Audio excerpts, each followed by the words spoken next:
Bienvenida o bienvenido a esta exploración. Hoy nos metemos de lleno en un fragmento clave de la fe católica.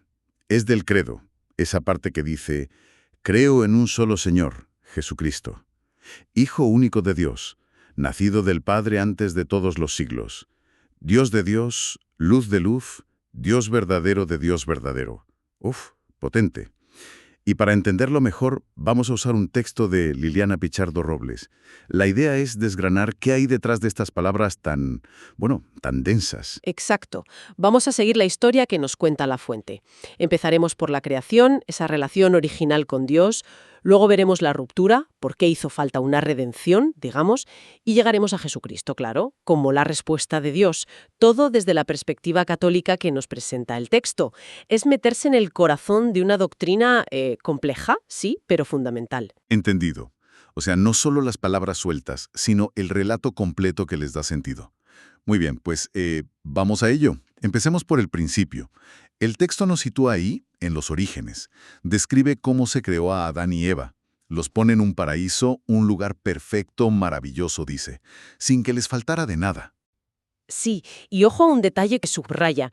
Dice que tenían un dominio completo de sus facultades. Esto sugiere algo más que solo estar bien materialmente. Implica como una integridad interior, ¿sabes? Armonía psíquica, control de sí mismos, entendimiento y una relación buena con la naturaleza. Vamos, un estado de plenitud humana original. Muy diferente a cómo nos sentimos a veces, ¿no? Tan fragmentados. Y esa plenitud, dice la fuente, se veía en una triple armonía. Primero con Dios, hablaban cara a cara, dice. Suena una cercanía increíble, ¿verdad? Sin filtros. Muy potente esa imagen, sí. Una transparencia total con lo divino que, bueno, luego se perderá. Segundo, armonía con la creación, con los animales, el entorno. Y tercero, consigo mismos. Una paz interior. El texto de Pichardo Robles también insiste en algo importante, que hombre y mujer fueron creados iguales en dignidad, destinados a complementarse, a vivir en comunidad. Fíjate qué importante es subrayar eso desde el principio, la igualdad y lo social. Y matiza que complementarse no significa que uno esté incompleto solo, sino que en la relación se ayudan, se enriquecen. Presenta una visión muy relacional, ¿no?, de la vida humana desde el origen. Es clave entender esto. Gracia, conexión directa con Dios, plenitud y libertad. La libertad es fundamental aquí. Dios, según lo cuenta el texto, se relaciona desde el amor y la libertad. No impone. Aunque claro, esa libertad tenía una responsabilidad y un límite. Este punto de partida es básico para ver la magnitud de lo que pasa después. Claro, porque el relato sigue, y esa armonía se rompe. Dios, al que la fuente llama con cariño buen padre, les da una única indicación. Podían comer de todo, menos del fruto de un árbol concreto, el del conocimiento del bien y del mal. Y les advierte claramente, si lo hacéis, las consecuencias serán graves. Moriréis, sufriréis males. Ese límite es muy significativo en la historia. No es un capricho. Es como el punto donde la libertad humana tiene que reconocer que es criatura, no creador. Reconocer que la fuente última de lo bueno y lo malo es Dios. Es una llamada a confiar en Él. Pero bueno, según el texto no usaron bien esa libertad. Dice que se dejaron engañar por el maligno, una fuerza externa que tienta, y éste les miente. Les dice que no morirán. Al contrario, que se les abrirán los ojos, que conocerán el bien y el mal, y serán igual que Dios. Y aquí la fuente da una clave para entender qué pasó realmente. No es solo comer una fruta, claro. El engaño aprovecha un deseo que ya estaba ahí, un ansia de más poder, dice el texto. Es el querer ser autónomos del todo, ocupar el lugar de Dios, decidir ellos solos qué está bien y qué está mal sin contar con el Creador. Es un acto de desconfianza total, que rompe esa relación de hijos que tenían al principio. Y las consecuencias que describe el texto, son tremendas. Afectan a todo. Habla de la expulsión del paraíso, claro. Se pierde esa intimidad con Dios. Entra la muerte en la vida humana. Se rompe la armonía con la creación. Podemos pensar en las dificultades con la naturaleza, los desastres. Sí. Y también menciona enfermedades y otras más. Vamos, el sufrimiento físico, moral. El resumen que hace es directo. De este modo el mal entró en este mundo y la humanidad perdió la amistad con Dios. es una caída total. Afecta a la relación con Dios, a las relaciones entre nosotros, que se vuelven conflictivas, y a la relación con el mundo. Se pierde esa integridad, ese dominio de las facultades del principio. Se mete una fractura en nosotros y en el mundo. La verdad es que pinta un cuadro bastante oscuro La Fuente, pero justo después de describir esta ruptura tan fuerte, el texto da un giro. A pesar de lo grave que fue la ofensa, vuelve a hablar de Dios como ese papá Dios que decían los catequizandos que cita la autora, para insistir en su amor, que es incondicional, y en su misericordia. Presenta un Dios que nos ama tanto que no nos abandona, sino que busca cómo arreglarlo. Y esa forma de presentarlo es vital para entender lo que viene. La motivación de Dios no es castigar sin más, sino un amor que no se rinde. Aunque la ofensa fue gravísima, dice el texto, la naturaleza de Dios, según esta visión, es sobre todo misericordia. Y esa misericordia es la que pone en marcha el siguiente paso, la historia de la salvación. Y aquí llegamos a lo que la autora llama, de forma muy cercana, citando a esos aprendices, un plan B, o más formalmente, un plan de rescate y de salvación. Vale, a ver, analicemos este plan. ¿Por qué hacía falta algo tan extraordinario según la lógica de este relato? Pues la teología católica, como la presenta el texto, da una razón muy concreta. Tiene que ver con la justicia, digamos proporcional. Argumenta que la ofensa, como fue contra Dios, Padre, el Creador, el Ser Supremo, que es infinito en su ser, pues esa ofensa adquiere una gravedad, una magnitud también infinita. Por tanto, la reparación, para restaurar el orden roto, tenía que ser igual de grande. Infinita. Entiendo. O sea, si la ofensa es infinita porque es contra Dios, la reparación también tiene que serlo. Pero, ¿dónde está el problema para nosotros, para la humanidad, en esa ecuación? El problema, visto así, es que ninguna criatura, ningún ser humano por sí solo, tiene lo que hace falta para saldar esta deuda. La humanidad, caída y finita como es, no puede generar un acto de valor infinito que compense esa ofensa infinita. Sería como una deuda imposible de pagar por medios solo humanos. Vale, entonces si hace falta una reparación infinita y los humanos no podemos darla, ¿qué solución se le ocurre a Dios? Pues aquí volvemos al credo del principio, ¿recuerdas? Aquí es donde la historia llega a su punto culminante. El plan de Dios, según La Fuente, fue enviar a su propio Hijo único, nuestro Señor Jesucristo. El texto lo identifica claramente. Es la segunda persona de la Santísima Trinidad. O sea, dentro de esa idea católica de un solo Dios en tres personas, Padre, Hijo y Espíritu Santo, iguales, eternas, y afirma directamente que este Hijo es Dios. ¿Y para qué lo envía? ¿Cuál es el propósito de algo tan radical? El texto lo dice claro: redimir nuestros pecados y salvarnos para alcanzar la gloria eterna. Se trata de pagar esa deuda infinita, de restaurar la amistad rota con Dios y de volver a abrir para nosotros el camino hacia la comunión total con Él, lo que llama la gloria eterna. La autora usa incluso esa cita tan conocida de Juan 3:16 para recalcar por qué lo hizo Dios. Tanto amó Dios al mundo que envió a su Hijo único para salvarnos. Insiste mucho en que el motor de todo es el amor, la misericordia de Dios que ya decíamos. Eso es.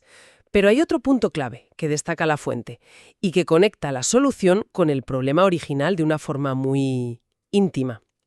Como fuimos los seres humanos los que ofendimos, la lógica de la redención, en esta visión católica, pedía que la humanidad también participara en la reparación. No podía ser algo totalmente externo a nosotros. Eso plantea una cuestión interesante.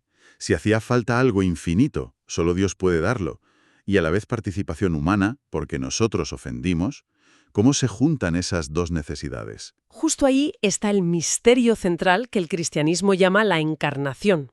Por eso, el Hijo de Dios, siendo Dios total, se hace hombre y se encarna en el seno de la Virgen María. Es absolutamente clave lo que recalca el texto. Jesús asume nuestra naturaleza humana sin dejar de ser Dios. No es que Dios simule ser humano, ni que un humano sea como adoptado por Dios. No, es la unión de las dos naturalezas en una sola persona. Y esto nos lleva de cabeza a la pregunta que la propia autora se hace. Entonces, ¿Jesús es hombre o es Dios? Una pregunta que, bueno, ya sabemos que provocó debates intensísimos en los primeros siglos y que llevó a escribir los grandes credos. Y la respuesta que da la fuente, pero es la doctrina católica oficial, la que se fijó en concilios como Nicea y Constantinopla, de donde viene el credo que leímos, es clara. Jesús tiene dos naturalezas. Cito textual. Nuestra Iglesia afirma que Jesús tiene dos naturalezas, la divina y la humana, siendo a la vez Dios y hombre. Dos naturalezas completas, íntegras, divina y humana, y que están juntas, sin mezclarse, sin confundirse, pero unidas para siempre en la única persona divina del Hijo. Es una afirmación teológica de una profundidad enorme. Compleja, sí. Y para ver por qué es tan importante dentro de este plan de salvación que describe la fuente, hay que entender por qué se considera esencial esa doble naturaleza. Por un lado, hacía falta alguien divino, Dios mismo, para que su acto de reparación tuviera ese valor infinito, ese valor necesario para pagar la deuda con Dios Padre. Solo un acto de Dios podía, por así decir, satisfacer esa justicia divina ofendida, infinitamente. Entendido.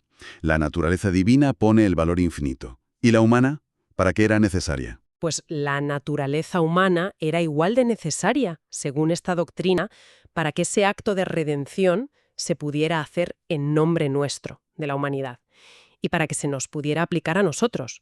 Al tomar nuestra naturaleza, igual en todo menos en el pecado, dice la teología, Jesús puede vivir una vida humana perfecta, obediente al Padre, puede sentir nuestras limitaciones y al final ofrecer su muerte en la cruz como un sacrificio que nos representa, como el nuevo Adán que arregla la desobediencia del primero. Él es como el puente, representa a Dios ante nosotros y a nosotros ante Dios. Ah, claro. Entonces, ahora sí que cobran todo el sentido esas frases del credo con las que empezamos. Eso de Dios, luz de luz, Dios verdaderos de Dios verdadero, no son solo adornos poéticos o alabanzas. Exactamente. Esas frases del credo de Nicea-Constantinopla están ahí justo para afirmar sin ninguna duda la divinidad total de Jesucristo y su consustancialidad con el Padre. Consustancial quiere decir que comparte la misma sustancia, la misma esencia divina que el Padre. Esto fue clave para luchar contra herejías de la época que veían a Jesús como una criatura, muy elevada sí, pero criatura al fin y al cabo, o inferior a Dios Padre. El credo afirma, no, el Hijo que envió es Dios mismo, igual al Padre en divinidad, y es Él quien ha entrado en la historia humana para llevar a cabo este plan. Muy bien, pues recapitulemos un poco. Hemos seguido un hilo narrativo que, según la fuente de Pichardo Robles, nos ha llevado desde una creación original, llena de armonía, pasando por la ruptura causada por la desobediencia humana, con todo lo que eso trajo, el mal, el sufrimiento, la muerte, hasta llegar a este plan de salvación de Dios, complejo, sorprendente, un plan que gira totalmente en torno a Jesucristo, y entendido en esta fe no como un profeta más, sino como Dios mismo hecho hombre. Y el motor, la motivación constante detrás de todo este drama cósmico, como lo presenta el texto, es el amor y la misericordia de Dios, ese Papá Dios del que habla la fuente, que a pesar de lo grave de la ruptura, no responde destruyendo ni abandonando, sino con un plan de rescate que implica algo inimaginable, que Dios mismo tome la naturaleza de aquellos a los que quiere salvar. Por lo tanto, esa frase del credo del principio, creo en un solo Señor, Jesucristo, Hijo único de Dios, y todo lo que sigue, deja de ser una fórmula abstracta, ¿verdad? O una simple declaración de fe. Se convierte en algo mucho más denso. Así es. Se ve que es como el resumen concentrado de toda esta historia teológica tan elaborada.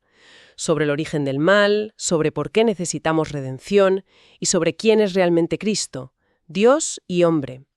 Y esa identidad doble se presenta como la clave, desde la perspectiva católica, para poder reconciliarnos con Dios y para ofrecernos la posibilidad de ir más allá de la muerte a la vida eterna.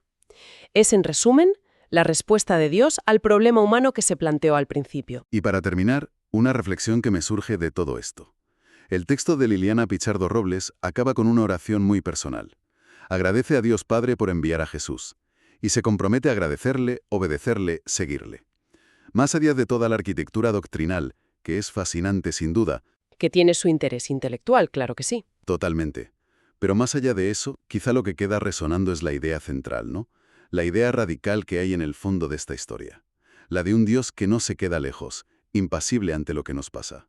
sino que elige meterse de lleno, de la forma más directa y personal posible, hasta el punto de tomar él mismo nuestra naturaleza humana, con sus fragilidades, sus sufrimientos, menos el pecado, claro, para poder salvarnos desde dentro.